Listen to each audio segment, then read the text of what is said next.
only have time to take one question pertinent to the two speakers because we'll have to do a bit of the changing of the guard on the panel here. Any questions? There's one question over there. Yes, Peter Irwin from Atos Holdings. Just two quick questions.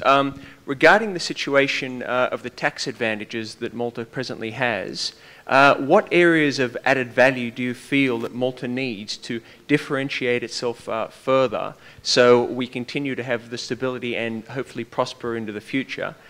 And secondly, it's regarding Malta as a brand internationally as both a regional leader and stable financial centre.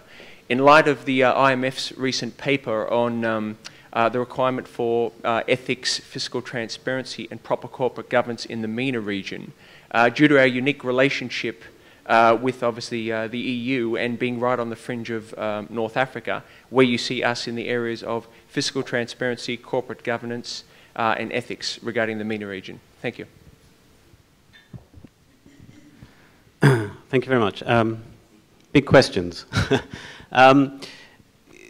Although I came into this project from a tax perspective and the key issue was about tax competitiveness, it always surprises me how little a role tax plays at the more institutional value-added end of the finance centre. People say it is a given, you've got to be competitive. But the higher up the food chain you go, the more the value-added, the more substantive the operations, the less sensitive those decisions are to tax competitiveness. So in a way, by Malta moving up the value chain and into the value-added and institutional areas, it will become less vulnerable to any pressures that are put on tax competitiveness. So, you know, the message in terms of forward-looking strategy is that has to be the way for Malta to go. In terms of branding and positioning and other areas that Malta can offer, Malta is doing all the right things. It's seen as a gateway into Europe for the Gulf and the Middle East. North Africa is emerging very interestingly. To my mind, the fundamentals for Malta was always its geography. It's smack bang in the middle of the Mediterranean.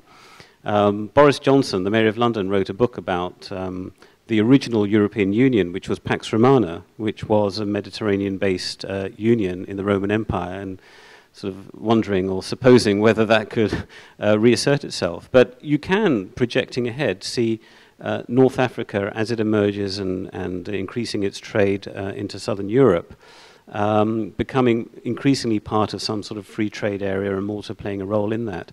So, I mean, this is blue sky thinking. This is looking beyond the horizon. But I think that those outlooks for Malta are very positive. I hope that goes some way to answering what were your very broad questions.